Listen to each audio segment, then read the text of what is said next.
মই শান্ত হোৱা নাই উপস্থিত আৰু ৰাইজ আছে তেওঁলোকো ক'ব সেই এগৰাকী আছিলে সেইটোতে তেওঁ লিখিছে মই নিজৰ তুমি হাত ল'ব না তুমি সকলো ঠিকে কৈছা তুমি হাত ল'ব না তুমি ব্যৱহাৰ বেয়া কৰিবা তুমি উই আহিলা না কোৱা মই উই আহিছো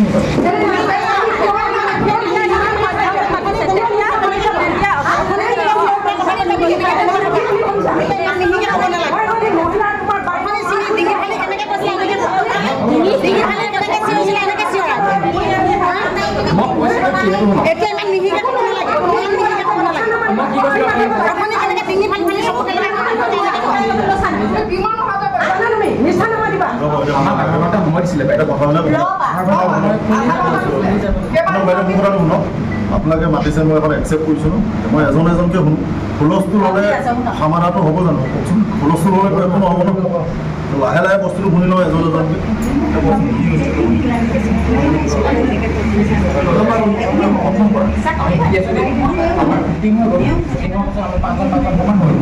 তেনেকুৱাতে ক'লে যে এতিয়া শ্ৰীফল হ'ব নে লটাৰী হ'ব লটাৰী তাৰ ৰুলৰ মতে দেখুৱালে যে শ্ৰীফল হ'ব লাগে তেওঁলোকে ক'লে যে শ্ৰীফলটো নকৰোঁ আমি লটাৰী কৰিম শ্ৰীফলত যিহেতু পইচাটো খেলি মেলি হ'ব পাৰে এটা সৰু ডাঙৰ হ'ব পাৰে সেই যুক্তি তেওঁলোকে লটাৰী কৰিম বুলি ক'লে মই ঠিক আছে আধা ঘণ্টা সময় আমি বিচাৰোঁ আমি মাজত আলোচনা কৰিব আৰু মই বাহিৰৰ পৰা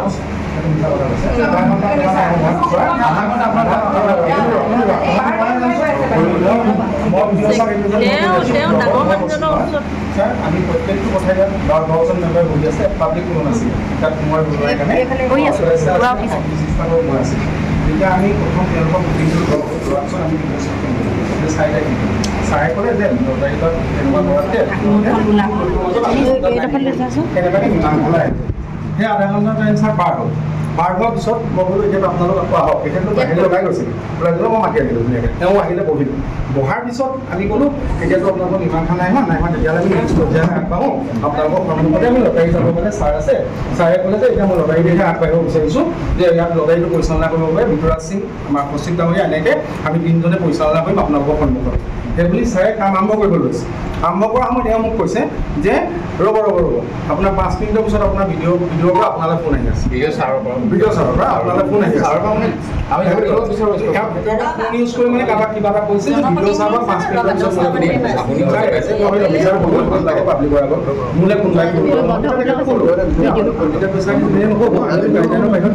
আজি ৰমণী গাঁও পঞ্চায়তত আমাৰ যিসকল নতুন মেম্বাৰ তেওঁলোকক মানে প্ৰেচিডেণ্ট বাছনি আৰু শপতনামা পাঠ কৰিবৰ কাৰণে সকলো গোট খাইছিলে আমি সকলো ৰাইজ সকলো তাত উপস্থিত আছিলোঁ আৰু তেতিয়া মানে আমি তেওঁলোকক যে আমাৰ নতুন এজন প্ৰেচিডেণ্ট হ'ব আমি তেওঁলোকক কিবা এটা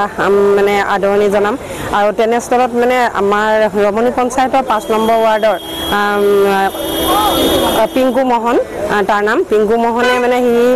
বাহিৰলৈ বাৰে বাৰে ওলাই গৈ আছে সেই ভিতৰৰ পৰা মানে সিহঁতৰ যিখিনি নিয়মানুবৰ্তিতাৰ মাজত তেওঁলোকতো ভিতৰৰ পৰা ওলাই যাব নোৱাৰে কিন্তু বাহিৰলৈ বাৰে বাৰে তেওঁ ওলাই গৈছিলে মই তেতিয়া কৈছিলোঁ যে তুমি বাৰে বাৰে কিয় বাহিৰলৈ ওলাই আহি আছা আৰু সি তেতিয়া মোলৈ মানে ইমান বেয়া ধৰণে সি মানে বহুত দূৰৰ পৰা সি মোক চোচা মাৰি আহিছে মাত্ৰ মোক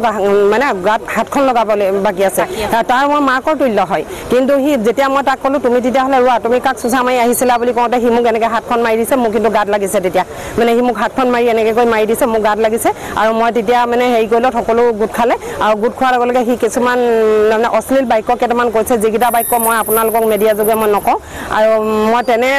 মই ভাবোঁ তেনে এজন প্ৰতিনিধি আজি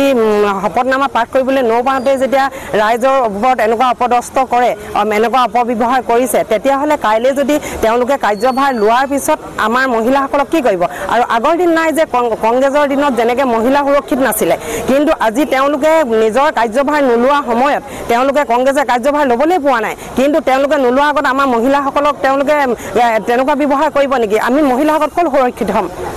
আৰু সেইকাৰণে মই ভাবোঁ এনেকুৱা এজন জনপ্ৰতিনিধি আমাক নালাগে আৰু তেওঁক আমাৰ আইন কৰ্তৃপক্ষই মোক উচিত বিচাৰ কৰিব লাগিব তেওঁ কোনটো দলৰ